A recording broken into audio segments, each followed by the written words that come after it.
Hey, this bitch on. Rolex, cut it up. Rolex, buttercup. It's time for the hottest radio show and podcast. I just looked at my wrist, I got time today. With DJ Preme. It's time for SHEF Radio. Yes, sir. Welcome to Start Here and for our podcast. You already know it's your host is flyer than most. DJ Preme is in the building as usual, man. I got my next guest in the building. I always say the next guest might be the best guest. Go ahead and introduce yourself, man. My name's AFM. I'm a rapper, trying to make it big someday, Hell yeah, bro. AFM, met you at Between Two Dumpsters. Usually, talk about how you got to come on the show. Met you at Between Two Dumpsters, did a little Chef's Catering, a little mini interview with you out there. What actually made you want to come on the show for real? Man, it was funny, dude. That first interview you did with me was my first ever interview. I was like, fuck it, bro. It's either now or never, So I started doing that, and I liked it. I liked your vibe. I liked the questions you were asking me and shit. I was like, all right. And you had said you traveled a lot, so I was like, oh, I'm probably not gonna see him again because I know you be out and shit. But then I was waiting on my engineer Machi. Shout out Machi, bro. Yeah. I was waiting for him. And then I heard your voice, and when I saw my engineer come through, and I walked closer to you, I was like, "Oh shit, that's you!" So that's when I was trying to book something, bro. Hell yeah, bro. I appreciate you for coming on the show, man. It's a pleasure. So I'm trying to get a little bit more insight on everybody, with SHEF Radio because I'm starting to get a lot of people that want to come on the show. I'm getting super booked and all of that. But tell me, what's the reason of you want to come on this platform? Why SHEF Radio out of everything? I mean, bro, we both coming up, And, For sure. and I like how you're trying to elevate everybody, big or small, bro, And I want to be a part of that. Hell yeah. I appreciate that, bro. I appreciate that. So, again, we met at Between Two Dumpsters, open mic. Was that your first ever open mic? Or well, I didn't perform. I've been there 2 times before that, but other than that, that's about it. Okay. Have you ever performed any of your songs? Nah, I haven't. It's because I haven't memorized any of my songs. I usually, whenever I write, then I record it immediately, and then I'm off to the next song. Yeah. I got you. Talk to me about your boys. They all came in the video. They all had their own separate interview. Yeah. Shout out your Screw collective. World. Yeah. Talk to me about that. Shit, we're this little collective. My friend Jason, shout out Scott Miller. He wanted to get us all into this little group, and if it wasn't for him and some other people, man, I wouldn't have started rapping. I used to freestyle in high school and shit, and that was all cool. And every one of my friends would be like, "Bro, you need to drop a mixtape." But honestly, it'd just be one excuse after another for me. I'd be like, "Man, I just can't make beats. I ain't got the laptop for it." Yeah. And one day in the summer, my homeboy hit me up and he was like, "Hey, bro, you trying to rap on a beat?" And he sent me a beat and I wrote to it. And I mean, shit, for my first time recording, it was pretty bad. So I kept doing take after take after take. And finally, I think I like it, but it hasn't been released yet. My first ever song. But then we started making our own songs. We came up with this album called Mixtape Uno. And I liked it. And we're working on a second album right now. But yeah, that collective, we try to support each other, try to make each other help each other with our weaknesses and strengthen our strengths and shit. For sure. Yeah. For sure. So, what actually got you into rapping? Shit, depression, fucking motherfucking anger and shit. In high school, bro, I was angry all the time, bro. I was just pissed off at the world, bro. Then I started. That's what got me into 90s rap, bro. All that anger and shit they had, I fucked with it, bro. I like Ice Cube's anger, Tupac's, and I started doing that. And that's what got me into freestyling and shit. And when I first started freestyling, I had that 99 Eminem type of cadence type of shit. Yeah.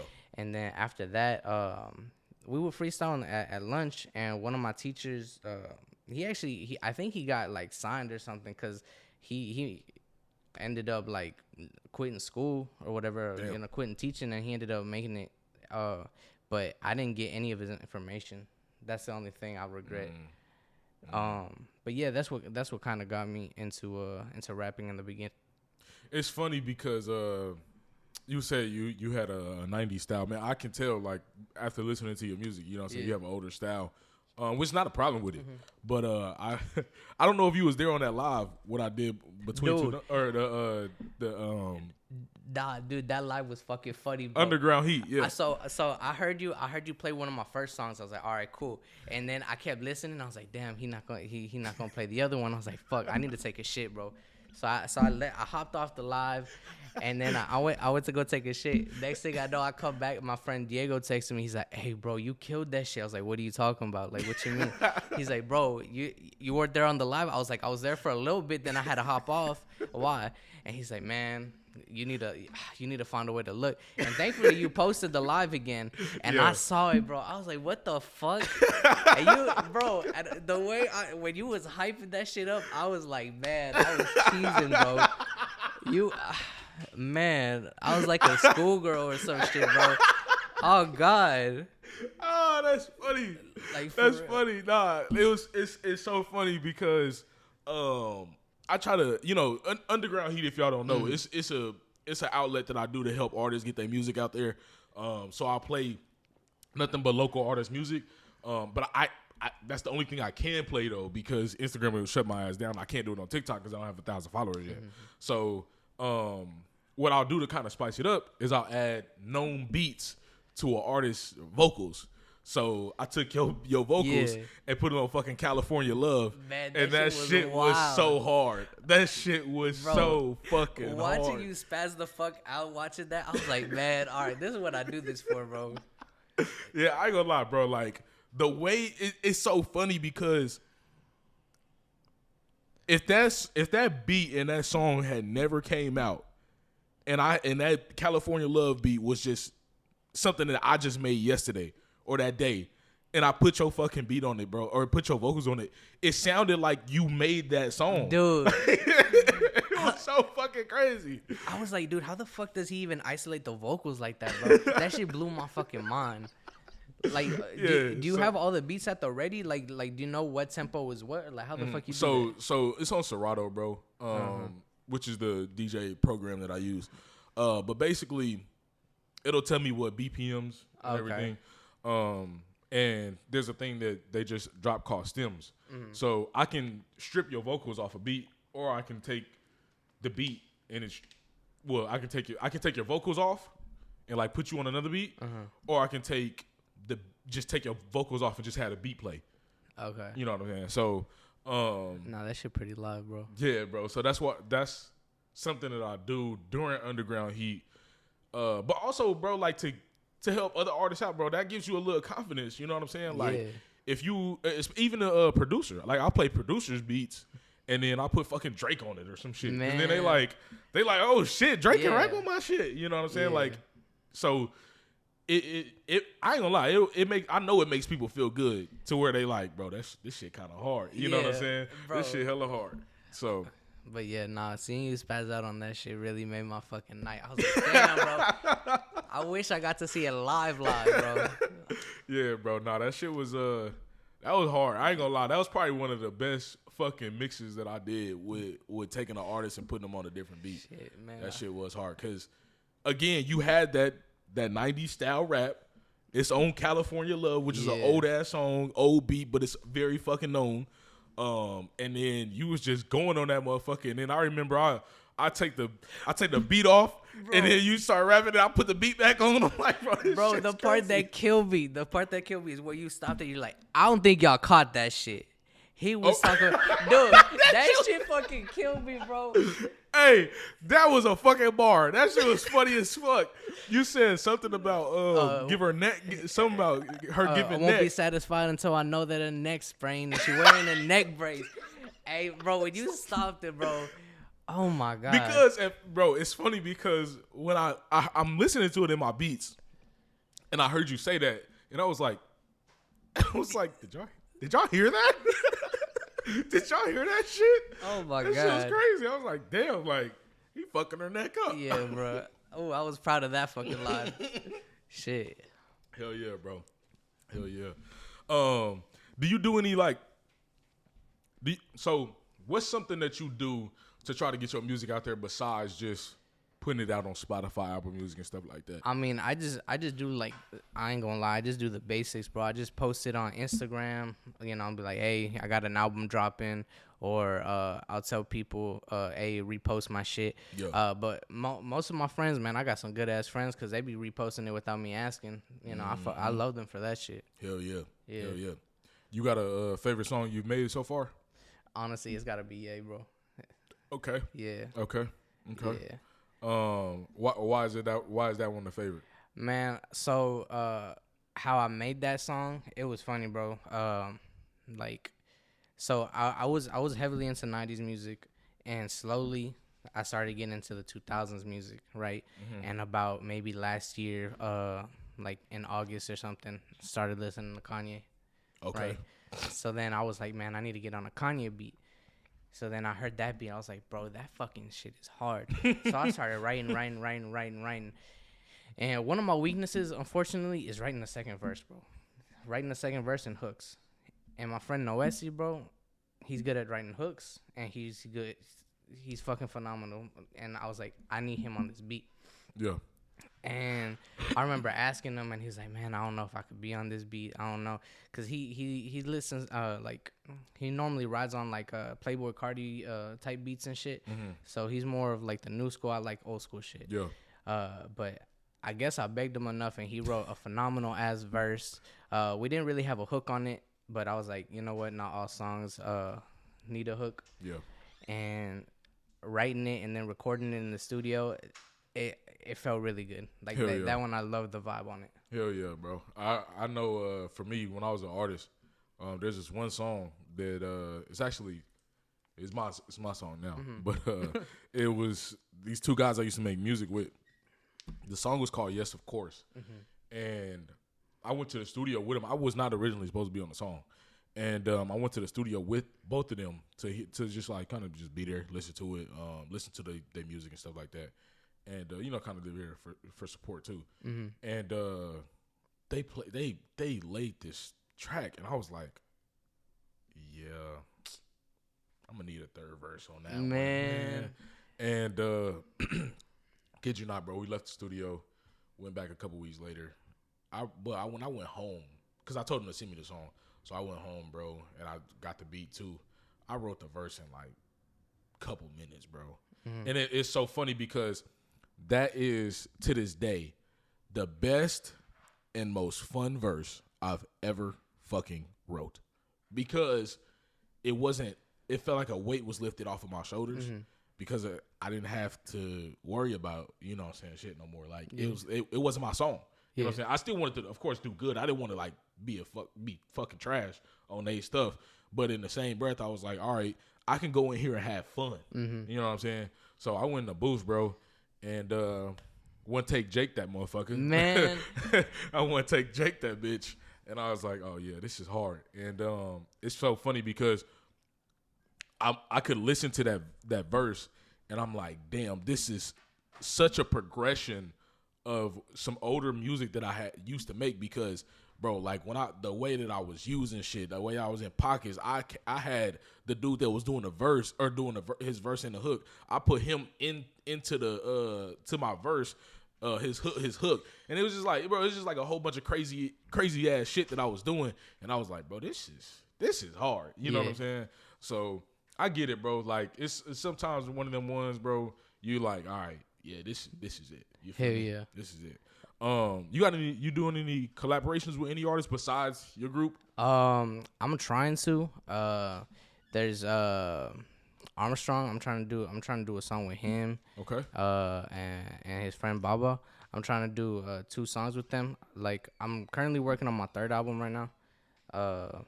And I'm trying to get a bunch of like, I want to make it more solid. Like I want it to have like more solidified beats. So right now I'm trying to go for a Tyler the Creator vibe. Okay. So I'm getting a bunch of Tyler the Creator type beats and just putting them in like a 10-track album right now. Yeah. Have you thought about any creative marketing tactics to be able to put your music out? Not really, like, cause I barely started, you know. Okay. Like my first album was on Valentine's Day, so okay. Yeah, Okay. so I ain't really know how to do shit. I'm just putting shit out there so I can improve my shit. Yeah. I will say, bro, like there's a lot of shit that you can do, like especially think outside the box. Because when I was an artist, you're gonna get. Trust me, bro, you're gonna get to this point. But you, of course, you're probably not there yet because you just started. Yeah. But you're gonna get to a point where, like, let's say you're getting a couple thousand views or whatever on your song, or a couple hundred or whatever. Yeah. And you just keep getting the same number, and you feel like you're not fucking going anywhere, or you feel like the shit's not progressing because you don't see your shit going further. But you're kind of like, damn, how the fuck do I get my music out to more people? So, I would say once you get to that point, bro, just think outside the fucking box. Or if you see somebody else doing some shit, steal it. Fuck, what the fuck they gonna do? You know what I'm saying? Yeah. Like, it steal the idea and just kind of make it yours. Spin it off a little bit. Like, I used to have a clothing brand, but the first thing I had was wristbands. Yeah. But I kind of stole that idea from somebody else I seen. They didn't do music, but I was like, oh, okay, like the wristband idea kind of smart, because if I hand you a card, what are you immediately gonna do? You're gonna put it in your pocket. If I give you a wristband, what are you gonna do? You're gonna put it on your wrist. You know what I'm saying? So if I give you the card, you're not 9 times out of 10 you may remember, but you're probably gonna forget about it. Probably get washed or some shit like that. If I give you a wristband, you may forget about it, but that shit is on your wrist. You know what I'm saying? So, actually, now that you meant, like, when I first released my first album, I wanted to make like keychains out of the album icon that I made. Well, I used AI to make it, so I thought it was pretty creative. Like I want to just make a bunch of album covers out of AI, bro, because you know I fuck with that. I like what it does. Speaking of album covers, talk to me about the one that you sent me, the one with the stars and stuff on it. Yeah. So I was trying to get like a Kanye type of vibe with the little teddy bear type shit. I was just looking. I don't remember what I put, but I was like stars, colorful stars in a galaxy by Takashi Murakami or something, because that's one of my favorite like artists and shit. Yeah. And it gave me that, and then I put a little logo on it, like, because the concept of it is supposed to be a radio station. Yeah. Okay. You know, because at first it was supposed to be a mixtape. And my homeboy Jason, like when I was talking to him about it, he's like, "Nah, bro, it's not really a mixtape unless you know, you do it like if you pay for the beats and you go into a professional studio and pay for all that time, it's an album, bro." I was like, "Damn." Yeah. So then originally that was gonna be my first album, but then stupid bullshit, you know, started falling in love and shit, and then going through heartbreak. I was like, you know what? It's fucking December. I could pump out a love album real quick. Okay. And I wanted to do that to test myself too. I wanted to see what I could do. Cause love songs ain't really my fucking forte or nothing. Right. So I wanted to see if I could make an album like that. Yeah, bro. Push the envelope and kind of, you know what I'm saying? Yeah. Get outside the box. Cause I ain't gonna lie, I can't sing for shit. But yeah, me neither. But I done been on some songs where I'm kind of singing or I'm doing some melodic shit or whatever. But this shit sound cool. You know what I'm saying? Man. So it be like that. Yeah. So then after all that was said and done, I kept working on the AFM radio album and shit. Cause I had songs since like November, just sitting in the vault. So then I started stitching them together. I was like, all right, I got one with the Lil Wayne type beat. Originally, since I wanted that to be my first album, I wanted it to be like every song was a different like person or different artist that like influenced me. So I had a Drake type beat, the Kanye type beat, a Lil Wayne type beat, all that shit. You know, and then I was gonna try to make like an anagram from their name, and then use that as an album. Not the album name, the track names. Okay. But then I was like, nah, I want to do something more interesting. And then one day I was like, all right, so my concept is gonna be like, as soon as you pop it in, you hear someone walk in, turn on the car, and the radio pops up, and then you know you hear the static, and then they start driving. and I was gonna try to make it like the length to like Galveston or whatever. And then one day, bro, Logic drops that fucking mixtape, and it was like word for word what I was thinking of doing. I was like, God fucking damn it, bro. I was punching the air when that happened, bro. That's funny. Yeah. That's so funny. then after that, I was like, all right, bro, I gotta think of a different concept. So then I was like, all right, let me just pretend I'll be a radio host or whatever, and I'll pick up callers. So I got to do like 3 callers. I wanted to do more, but I didn't have the time, so I was like, all right, fuck it. Yeah. Damn. That's crazy. Yeah. He said Logic stole his fucking idea. Bro, that shit made me mad. I was like, this man has my phone tapped or something. You know what's funny, bro? Speaking of something like that, bro, like, so I'm in school for music business management, and I know a lot of the stuff behind the scenes, you know, that goes into the music industry and stuff like that. And it's something that a lot of the artists don't know about, but what's so funny is if you were to create something like that, like what you were talking about, and you put it out first, and then Logic came behind you and did it, but his shit sounded just like yours. Yeah. You know you could sue him. Man, hey, I just hope he don't sue me or something. You know, on some real you know shit. what I'm saying? Like Yeah. that shit's crazy because even like let's say I'm all about artists being able to protect their music, so getting shit copyrighted. You know what I'm saying? Going through certain things, ASCAP, BMI, all of that stuff, all of the behind the scenes, bro. It's very fucking important for artists to know that type of stuff. But it's so crazy that I'm pretty sure you haven't never met Logic, right? Mm-mm. Okay, so you could never have met Logic, put that shit out, and then he comes behind you, and then he's like, you know, you sue him, and he's like, bro, I never met this guy, so what? You know what I'm saying? Yeah. And you could have been like, hey, you never copyrighted yours either, so what? You made it first. Yeah. You know what I'm saying? So it's a lot of crazy shit that kind of really goes into the industry, bro, because I can make a song today, and you know, somebody on the other side of the world, they make the same or similar song that I never met them, and they put theirs out first, and then I put mine's out, and mine's blow up off of TikTok or some shit. Yeah. They can sue me. Yeah. And I never met this person. Never knew that they had this song. You know what I'm saying? It's crazy. It's crazy ass shit that goes into you know what I'm saying, the behind the scenes of being an artist and stuff like that. But I know you said you just started out. Yeah. I'm not sure of how many fans you may have, but what is something that you try to do to either stay connected with your fans, or when you get a lot of fans, what's something that you want to do to stay connected with them? Well, shit. That's a good question. Well, with my fans that I currently have now, they're mainly all my friends. So I mean, they could always hit me up on Instagram and shit, and I always be replying. I remember one of my friends, Freddie. Shout out Freddie, bro. He fucking he hit me up. He's like, "Hey, bro, you ain't got no lyrics." I was like, "Oh." Cause dude, it's a bitch and a half to get your lyrics uploaded on DistroKid. Like they rejected like almost like 90% of my first album. Damn. So I was like, bro, I got other shit I gotta do right now, and I have yet to fucking try to fix those lyrics. But yeah, he's like, hey, well, I don't see the lyrics. I was like, all right, I'll send them to you. So I sent him all my lyrics and shit. And I was like, hey, well, you know, if you got any questions, let me know, you know, type shit. So that's how I want to stay connected with my fans. But I know, like, once you blow up, it's gonna be real difficult to do that type of shit. Yeah, of course, bro. You can't be as intimate with your fans as you can when you're smaller. Yeah. And when you like fucking Drake or some shit. Yeah. And what's funny is I just seen the fucking the Blur tour just kicked off last night. Bro, I saw that shit on TikTok. That shit crazy. That man got a little kid look-alike and shit. That shit was crazy. It's funny that he came out through the crowd and shit. I'm like, bro, Drake doing that? Like, yeah. I'm thinking like somebody gonna try some shit in one of these cities. I know. Try that nigga Drake. On God.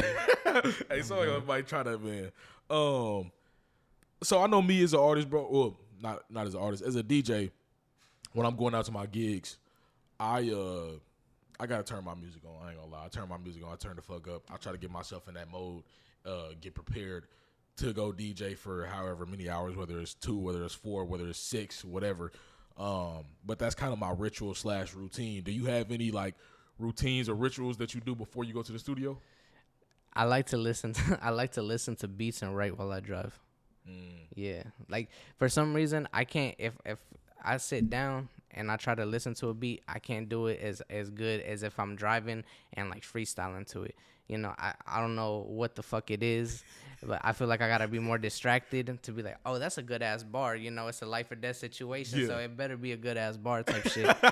You know. Yeah. Other than that, what else do I do? None really at work. Or well, I don't have that job no more. But when it was slowed down, I would get sheets of paper and I started writing on physical copies because that shit felt easier to me. And I just leave my phone to charge and I listen to the beat, put it on a loop. And it was pretty cool because I got paid to fucking write my music. I was like, all right, cool, you know? Yeah, that's funny.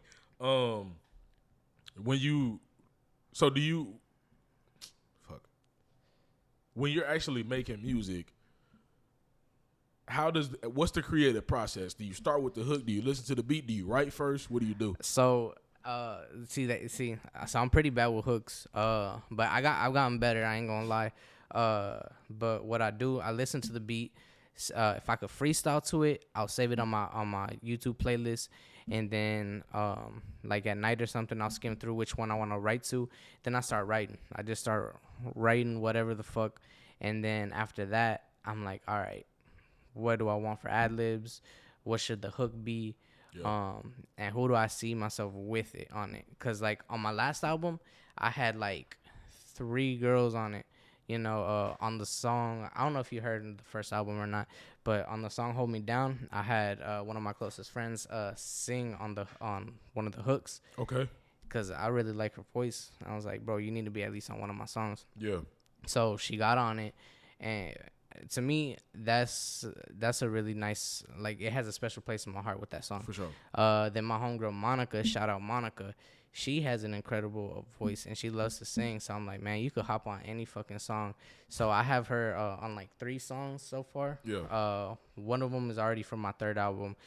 She's on my 2nd one, and I don't think she's on my 1st one. I think one of my other homegirls is on that one. But yeah, I try to be like, all right, if it's going to be singing, I kind of want to have like a female on there too. Yep. But if it's rapping, like if it's bar for bar type shit, I'd like one of my homeboys to be on it. Okay. Yeah, I was going to say something too. I know you said you're not the best with hooks, bro. Yeah. I ain't going to lie, I'm a hook god. I can make a hook in 2 fucking seconds. Bro, I don't know how that's possible. Bro, it's funny because how I make hooks, bro, I listen to the beat. Mm-hmm. Like, the beat got to talk to me. The beat makes the hook for me.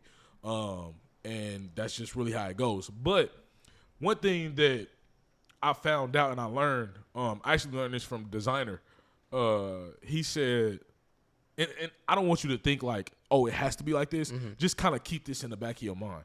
But he said, when you making a hook or the songs of the summer or one of the songs of the year and shit like that, if you notice, they have vowels, like the main word in them or the main thing. He was saying like the human ear is, or not the human ear, the human mind / ear is attracted to A, E, I, O, and U. Mm-hmm. So if you think about the hottest song, it always has a main vowel in it. Like he said, his song Panda, it got the A, Panda, Anda. I was like, okay. You know what I'm saying? Yeah. One of the hottest songs out right now. I don't really fuck with it, but the females do. Pound Town by Sexy Red.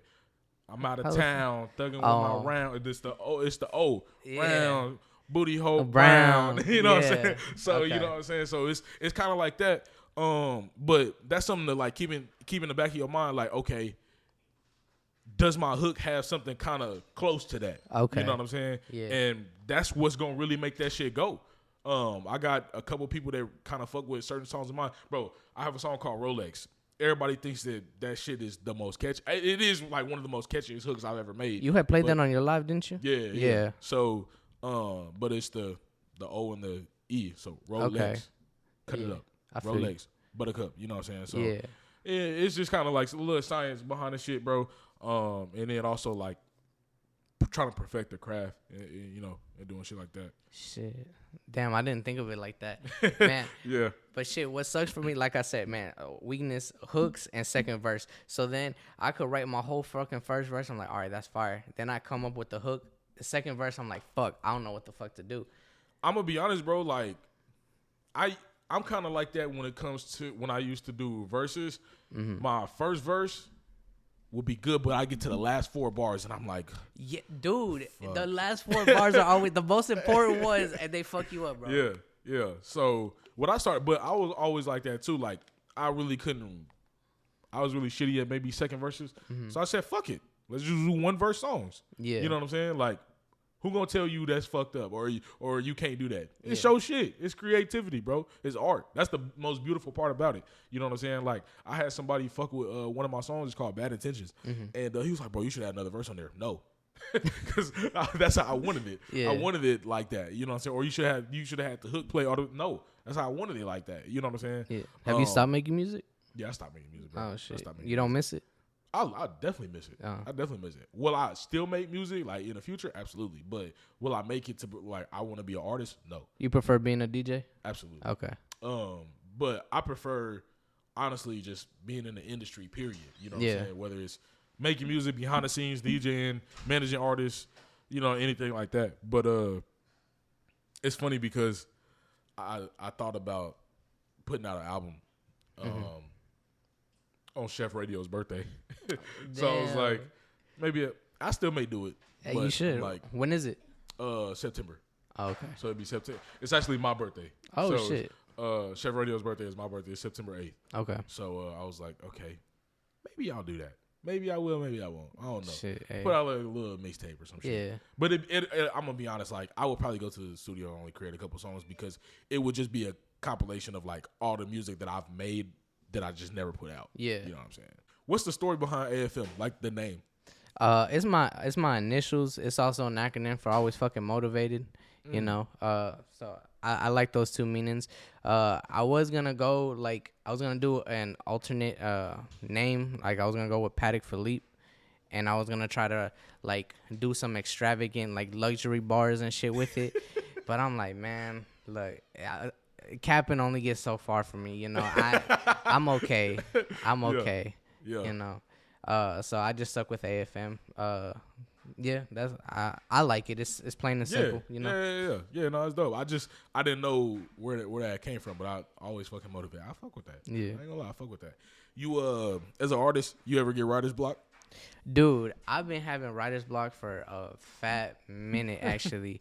Like I've written but like I said, I never get to the second verse. But I haven't been able to complete songs for like a month and a half because like I got all this fucking drama going on, bro. I'm like arguing with myself, arguing with my friends and shit, and I'm like, bro, I don't know what the fuck to do because there's a certain vibe that I have to write music, and if I'm not in that vibe, I'm like, I don't want to write about that, you know. I want to stay in this vibe. Yeah. So I'm kind of just waiting for that vibe to come back. But so far, I mean, right now I'm kind of taking a break. I'm waiting for my second album to drop, and then I'll start picking it up. Yeah. But that's about it. Okay. Yeah. Okay. So we're gonna talk about the actual industry and what's going on and shit like that right now, bro.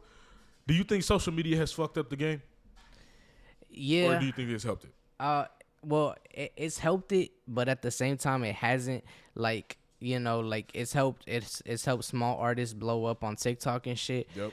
But at the same time, like the people who blow it up aren't really true fans. Like they don't listen to the full song. Like you seen right. You seen people at concerts like only do the part that's famous. Like the TikTok part. You know, yeah. And they don't sing the rest of it because they don't know the song. They don't know the artist, and they don't really care to. Yeah. So it kind of fucked it up in that way, but it's cool in the fact that like it's helping smaller artists get the attention that they deserve. I think social media, bro, has fucked up the game personally because of shit like TikTok. Mm-hmm. Absolutely fucking hate it. Now, TikTok is a great tool, but in the same breath, you got a lot of people that are just, making music in a basement and the shit is trash, and then they can just make a song, they can make a dance to it and put it out on TikTok, and now it's the biggest thing, and now they at Rolling Loud, and I'm like, well, how the fuck did you do that? And you know, so and so's been making music for fucking 10+ years, and they are way fucking better than you. Yeah. But everybody knows your fucking little TikTok dance, and now you famous. You know what I'm saying? But I wouldn't even want to be that type of artist, because, like you said, bro, when you're take somebody like a Coil Ray or Ice Spice or something like that, bro. When your song blows up on TikTok, and only people know that part or the dance, they don't give a fuck about the rest of your music. I fuck with Ice Spice, though. I ain't gonna lie. Hold up. I do not fuck with Ice Spice. I fuck with Ice Spice. My God. I fuck with Ice Spice, bro. I fuck with Ice Spice. That boy. Hey, nah, and it's changing, too. Oh, my God. Yeah, she fine, but... She fine, but, like... As a female artist, I think she's pretty talented. Like I like the munch. Like I listen to that whole song. I fuck with her aggressive tone and shit. You know. That shit is not aggressive. Man, that shit is fucking. What did she say? You thought I was feeling you? Damn. She in her mood. Like that shit is so fucking soft, and oh my God. That one I didn't like. I liked Princess Diana. I fuck with that one. What's up that other one? The boys are liars. Man, hey, that was catchy. That was catchy, bro. She say that I'm good enough, grabbing my dinner. Bro, I'm like, dude, what the fuck is a dinner? I want to know. That shit is so garbage. I fuck with it. That shit is so garbage. Oh my God. But not like, I think Ice Spice is probably like the only one that's kind of like either blew up off of TikTok and like has other shit that other people listen to. But like Coil Ray, she got like 1 or 2 songs, the fucking Player song, and then I think the one with Dirk. But I don't know, Fresh and Reckless, they had that My Blicky. That's the only fucking song anybody fucking knows about them. I don't know, like everybody else is kind of like, you had your like one song and you kind of like out of there now. But nah, I ain't gonna lie, I cannot fucking get jiggy with Ice Spice, bro. I can't do it, man. Did you hear her and Nicki Minaj on that Barbie song? Absolutely not, man. Absolutely not. I seen a little bit of the video, but that's because I was scrolling on Instagram. Yeah. But nah, man, I've never seen an artist like her get pushed so fucking hard by all of these media outlets. Like, I kid you not, when her album came out, Complex Music, fucking everywhere. I mean, every media outlet I follow was posting her shit. I'm like, yo, what the fuck? Like, this is like, are y'all paying to get this done, or what's going on, bro? I think it was like when she met up with Drake. Like that's when like the ball really started rolling. But then they stopped fucking with each other. Then they more allegations came out, and then that's when her name started coming up everywhere. Yeah, bro. I don't know. I just can't get on the Ice Spice train, bro. Shit. And it's funny because I actually like that New York style music, but nah. You know which one I really like? I started fucking with it. That UK drill. UK drill is hard. You listen to Central C? I don't know any of the rappers. Oh, nah. Hey, bro. I don't know any of their names. After but this, I'm gonna put you on, bro. Yeah. There's these 2 guys, Central C and Dave, bro. They came out with this EP, bro. It's only 4 songs, bro. Their back and forth shit is so crazy, bro. I fuck with it, bro. Like I and like everybody I played to, they're like, bro, this sounds weird, but I'm like, nah, bro, it's hard, bro. You just gotta listen to it. Bro, there's this white boy. He's a Jew. He makes like this drill, like this fucking POB kosher. That nigga is hard, bro. That nigga is hard, bro. Oh my God, that nigga is hard. He hard, bro. Man, what's his newest song? Kimbo. You heard Kimbo? Yes, bro. Dude. That nigga is hard, bro. It's funny, my boy. Shout out my boy Johnny. He put me on. He sent me the song, and he sent me one of the like an older song. And I was like, I ain't gonna lie, cause I looked at him, and I was like, why you sending me this bullshit? Bro. Like, this shit finna be garbage. I played it in the car, and I heard some of his bars, and it was kind of funny a little bit. And then I kind of started getting jiggy with that shit. I was Bro, like, okay, this nigga that's the Jewish Lil Wayne right there, bro. Bro, he is hard. Like, it's crazy. I'm like, hard. how the fuck you come up with shit like that, bro? Yeah, bro. It's funny because he out the box. He different. He really is. He different, bro. Yeah. The way he look, his like fucking little hairstyle, Yeah. and he a white boy. Like, Yeah. bro, that nigga cold. I ain't gonna lie. What's his name again? Kosher? POB Kosher. POB Kosher. Yeah. Yeah, bro. I ain't gonna lie. When'd you get put on by him? Man, like maybe 2 or 3 months ago. Okay. Yeah, I listened to like I think it was called the Dreidel freestyle or the Jewish Dreidel freestyle. Okay. And I was like, what the fuck? Because I think he was freestyling on a Pooh Shiesty beat or something. I was like, all right, this kind of hard. Yeah. You know. So then I started listening to more. I was like, all right, I could get with this, bro. Yeah. Yeah. Nah, he legit. Yeah. He legit. I was like, okay, I can fuck with this dude. Hell I yeah. can fuck with him. You got anybody in the game you look up to? Yeah, I look up to like all the newcomers like JID, and then like all the old ones. Like I really like Mac Miller. Okay. I like to listen to Lil Wayne, like older. I don't really like like auto-tune Lil Wayne. Like I like natural voice, raspy, you know, grimy type Lil Wayne. 50 G Unit, I fuck with them. Mobb Deep, Biggie, Tupac, you know. Yeah. I was actually listening to Rakim like driving here. But the one I look up to right now is JID. Definitely. Okay. Yeah. Okay. Is there anything from the industry that you miss? Because I can say one thing for me, bro. 106 and Park, off the fucking rip, Yeah. bro. I missed the fuck Rap out of City. 106. Rap City Okay. freestyles. Okay. I fuck with that. Yeah, bro. Why you say you miss Rap City, bro? Like, bro, like when I first discovered it on YouTube, I listened to the whole compilation of like every artist back then who was big as fuck, just freestyling on other people's beats. I thought that was pretty fire, bro, and I wish they brought it back because not that many people freestyle anymore. That's a fact. Yeah, That's a fact. I miss that type of shit. I miss the like less auto tune in the game. I miss the way a bunch of artists would do like 3-stack vocals. Like after every time they'd rhyme, they'd stack their vocals on the rhyme, and it'd have like more energy to it. You know, it's funny. Fucking Tech Nine does that a lot. I used to listen to Tech Nine a lot. He does that shit. Yeah. Like a lot. He does that shit all the time. Yeah. It's funny because so Tech Nine is actually from where I'm from, Kansas City, and I went to one of the studios that he used to record at. It's called Chuck Chapman. It's closed now, but it actually went to another guy named Neil. But Chuck at the time, he showed me and the guys a Tech Nine like recording. Yeah. Like And stems like, and shit? yeah. Okay.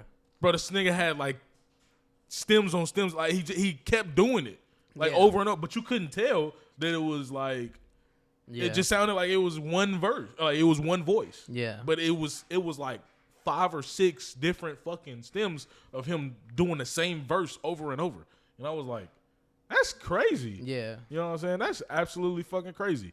But man, one thing like I said, 106 in Park, bro, and I miss that, bro, because something that we don't have anymore, and I get it because streaming is a big thing, but we don't have no more CDs.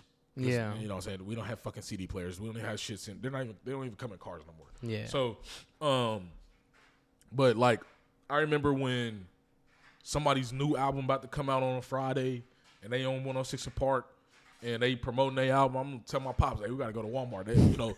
Chris Brown album just dropped their ASAP Rocky just dropped their Meek Mill or whoever it was at the time, bro. They just dropped. So I'm like, yeah, I gotta go get that. But nah, man, I feel like the music videos, because that's what 106 in Park was all about, bro. Like music videos, the creativity.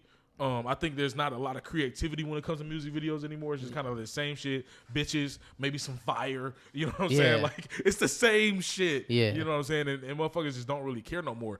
And I think visuals, bro, can go a long way.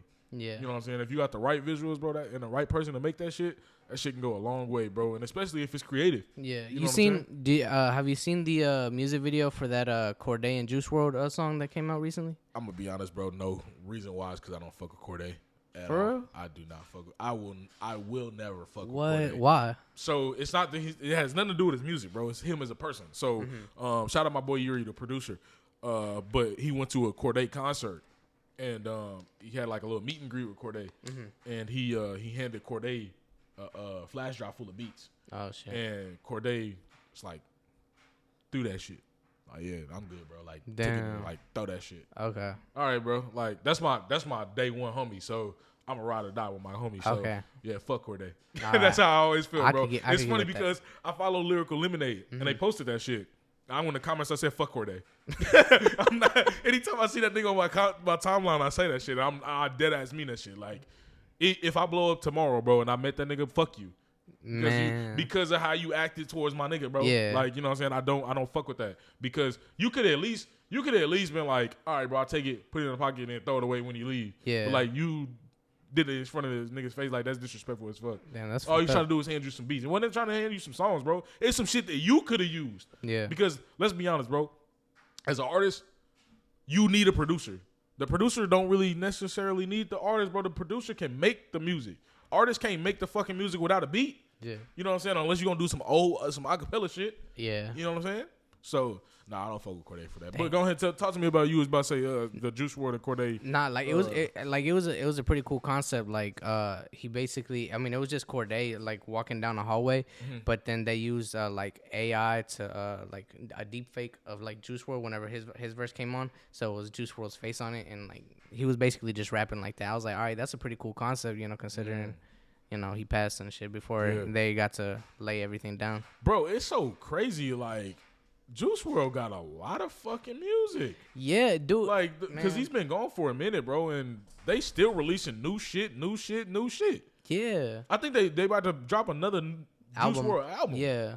That's wild. He had a lot, bro. Man, the one thing dude, I wish I could freestyle as much as he did. You ever seen his fucking hour-long freestyles and shit? I think I seen one on Apple. It wasn't on Apple Music. It was on Apple Radio or something like that. Where he was just sitting there, bro, and he's just fucking going. I was like, bro, what? Like what's up with this man? How the fuck you come up with all that shit like that? Like, fuck. For real. Yeah. Yeah. Nah, he was going crazy on that motherfucker. Yeah. You got anybody else in the industry you kind of like you really fuck with heavy or some shit going on and you just kind of like you either fuck with it or you don't fuck with? Hey.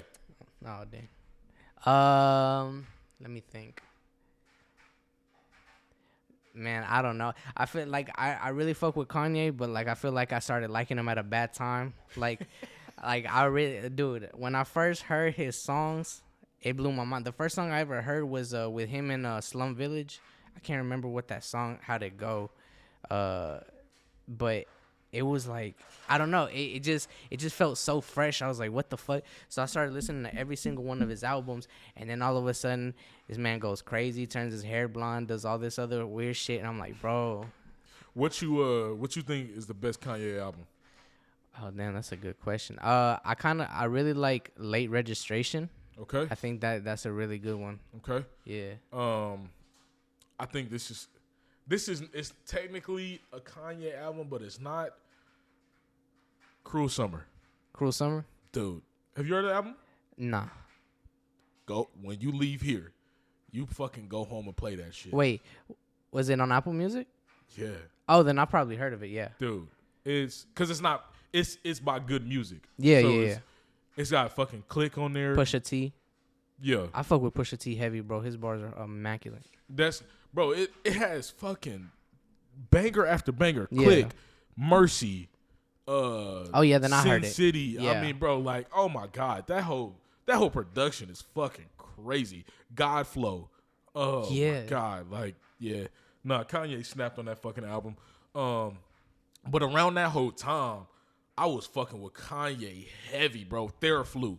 Bro, it's really called Cold. But, Did you listen to his mixtapes? Okay. Okay. I mean, I have, but I'm gonna be honest. Peak Kanye for me was between my Beautiful Twisted Dark Fantasy and Cruel Summer. Okay. Them was like, cause I think that was in between. Like he had Yeezus in there. Yeah. Cruel Summer. I mean, just a lot of shit. It was like, okay, yeah, this is fucking peak Kanye. You know what I'm saying? But nah, Cruel Summer for me, bro. That shit That shit hits, bro. It's like, I ain't gonna lie, one of the best songs, Click. You ever heard that? Yeah. I mean, everybody went crazy on that motherfucker, from Big Sean to Jay-Z to Kanye, bro. Yeah, I ain't gonna, it's Cruel Summer, bro. Cruel Summer is it. And then he had a song with DJ Khaled on his album Kiss the Ring. You ever heard the album? Kiss. Yeah. So it's a song on there called Wish You Would. Rick Ross is on it and Kanye on it, bro. It's fucking hard. Yeah. It's fucking hard. I don't know how they come up with shit like that, bro. Like off the wall ass lyrics. I mean, Kanye, I'm gonna be honest, bro. Kanye's just a fucking genius in his damn self. So you get that man around. It's just certain people, bro. You get them around music and you get them around shit that they can use to the fucking best of their abilities, bro. You be like, how the fuck you do that? You know what I'm saying? Like, you could put them in front of something so fucking basic and they turn that shit into some shit you like, bro, I didn't even know that this product could even do that. Yeah. You know what I'm saying? And it's like, it's just, some people just have that fucking gift. Yeah. You know what I'm saying? I like the way he makes his beats, bro. Like I like the song Family Business. Okay. You heard that one? I haven't heard that. Oh man, it's really it's just some old school ass beat and he's just rapping, and then at the end I think it's like a 6-8 minute song, because like at the end of it he starts explaining like everything, like how he got big. I think it's that one, either that or it's got to be something else. I hope it's Family Business, or I think it's Last Call. Okay. But I fuck with those a lot. Okay. Yeah. Okay. Yeah. You as an artist, bro, I'm not sure. I'm pretty sure you've already had, you know what I'm saying, your ups, your downs of being an artist, bro. But how do you stay level-headed through it all? Shit, man. When I got heartbroken, I drank a lot, bro. Like I drank and I just try to stay as distracted as possible. I tried writing a bunch, like in around January, February. I started writing a bunch of like heartbreak shit, like everything I was going through. But then I was like, nah, I need to work on my other album. So like all that set aside, I might bring it out, try to make an EP out of it or something, maybe. But I usually write either that or I'll drink, or sometimes I'll smoke. But I had the worst trip of my life off an edible, like a couple, like maybe like 2 months ago. It made me like stop wanting to do anything, bro. Like you ever been too high before? Yeah. Nah, bro. I don't know. I don't know if it was laced, what the fuck they had in it, bro. It had to be synthetic or something, bro. Oh man. My homegirl gave me a fucking what's it called? Like not a fruit roll up. It was like a fruit roll up edible. She gave me half, right? I took it. I was like, all right, cool. All of a sudden, I started seeing shit I wasn't supposed to be seeing. Like I started seeing like Slenderman or some shit. I was paranoid, and she decides, she's like, let's go to the park. She took me to the most wooded ass area, bro. And everywhere I looked, the trees were like this close to me, but I was like 15 feet away. And then I kept feeling like someone was like Scorpion was throwing his chain and shit and ripping my chest out. I was like, nah, we got to get the fuck out of here. And she's like, nah, you're bugging.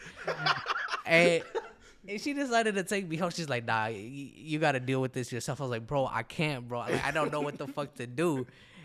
And like ever since then, I kind of just stopped. Like, it was a really bad trip for me. Like, that's funny. Yeah. I was like, fuck no. Nah, man, it's funny because the first time I ever did an edible, ever had weed in my system, it's like 2 years ago. I had brought some shit back from Vegas, and I was sitting in my recliner, and I took an edible. I didn't feel it, bro, and I was like, okay, I didn't feel it, you know what I'm saying, or whatever. But I always heard about the stories, like motherfuckers be like, that's when you start, like when you start talking shit about the edible is when that shit kick in. But I didn't say no. I was like, I don't feel it. And then I'm sitting in my chair, and I realized I couldn't get up. And I was like, yo, like I'm in my head, I'm like, no, you can get up. You know what I'm saying? Like talking to myself, like, all right, go ahead and get up. And I swear to God, bro. So I was like, all right. So I'm just like sitting in the chair, bro, just like this. And I'm like, all right, we're gonna get up on 3. I'm like, 1, 2, 3. I'm still sitting there, bro. And I'm like, how the fuck? Man. I can't get up. I swear to God, I was sitting in that chair for 6 hours. Golly. I was done. You had the whole thing? Yeah. Man. I was only supposed to take half. Okay. But I actually still got some edibles, bro, from Cali, bro. But Damn. I try not to do edibles as much, bro, because when I eat edibles, I get an uncomfortable high because I get too high. And I'm like, yeah, like you I don't start like shivering and shit. I mean, I don't even be that. I just be kind of like, I'm like, this shit uncomfortable. Like, I'm like, it's too much. Dude, for me. Nah, the first time I ever had it, dude. Okay, so I was in high school when I first tried it, and I went to like I was leaving, like my mom was finna pick me up, and this girl I used to like at the time, she had bought one, and she's like, hey, you want to try a piece? The bitch was this big. And she gave me this small ass crumb. I was like, all right, thanks. I was like, damn, this tastes nasty, but whatever. I get in I was waiting for my mom to pick me up. 20 minutes go by. As soon as she picked me up, I sit down. I feel like this tingly sensation up my spine. I was like, oh, fuck. I don't know what the fuck to do now. My mom takes me home. I run upstairs, and I'm like, I lay down. I feel every time I swallow spit, I feel it go down. Everything's like, I'm like, damn. So then the first song I listened to was The Recipe by Kendrick. Yeah. Kendrick and Dr. Dre. And I was vibing to it, and I was like, bro, I'm too high. My mom kept going up and down the stairs, and I was like, nah, I need to get the fuck out of here, bro. So I text one of my homegirls to pick me up, and she does. And I'm high for like 7 fucking hours, because at that time I didn't smoke or nothing. Right. I get home, I immediately go straight back upstairs. My mom follows me, and she's like, "You've been drinking, haven't you?" I'm like, "No." She's like, "Let me smell your breath." I'm like, "Dude, she gonna smell the fucking weed on my breath, bro." And I let her smell my breath. She's like, "You have been drinking." And I'm like, yeah, I have. So she get mad over that. I was like, it's better than weed, bro. Oh, God. Yeah. That's funny. She later found out, like, months later, and she ended up crying, bro, because, like, in a Hispanic household, bro, weed is, like, the devil and shit. Damn. And she was crying. I was like, bro, it's okay. I'm chill. All right. Bro, it's okay. Yeah. That's funny. Do you think Houston has a problem, artist-wise, media-wise, anything like that? I mean, just crime-wise, bro, we got a whole ass crime wave going on, and like, it's too hot to be committing crimes outside, bro. Like, on God, it's too hot and humid to be doing this type of bullshit, bro. I like the artist, bro. Like that Mexican OT, you heard of him? Oh yeah, that Man, Johnny Dane song. yes. Yeah, that boy hard. Yeah, I started listening to him way before that, and I was like, man, I fuck with it. I fuck with everything like that. I like what Houston does for rap. Like, I like how it has its own little subgenre. Yeah. And, we do pretty good with it. Yeah. So I'm going to ask you one more question. I think I might have asked you it before in our mini interview, but I always ask every artist, man. When you get big, do you plan on doing something for Houston, coming back and doing something for the city? Shit, I would probably want to open my own dispensary or something, okay. First, I want to help out my parents. I want to get my mom a house. Sure. I want to get my dad a house because they split and shit. So I got to get both of them a fucking house or one big ass house where they don't see each other. Then I want to help out my community. I want to help out see, I was gonna say my old apartments, but they spruced that bitch up. They spruced that bitch up really well. So I don't know about that. But there's a lot of homeless people here, bro. Oh, man. It's crazy. Yeah. And it's too hot. And then the days is cold. Like, we're not used to the cold. It's too cold. Even though it's like 40 degrees or something, like, I'd probably want to help them out too, you know. But yeah, I've always wanted to have my own dispensary. I wanted, or whatchamacallit. I think maybe opening a studio. That'd be dope. That'd be pretty dope. Yeah. To help local artists and shit. That's definitely something that I want to do when I'm, big and I want to go back home, bro. I want to open up a studio. Yeah. Like a big ass community center with music shit in it. Yeah. Oh shit. Yeah. So yeah, bro. But go ahead and shout yourself out. Tell everybody where they can find you, where they can find your music, man. Shit, AFM. You could follow me on Instagram at Slim Shady Side or AFM Official 1999 or AFM 1999 official. Absolutely, bro.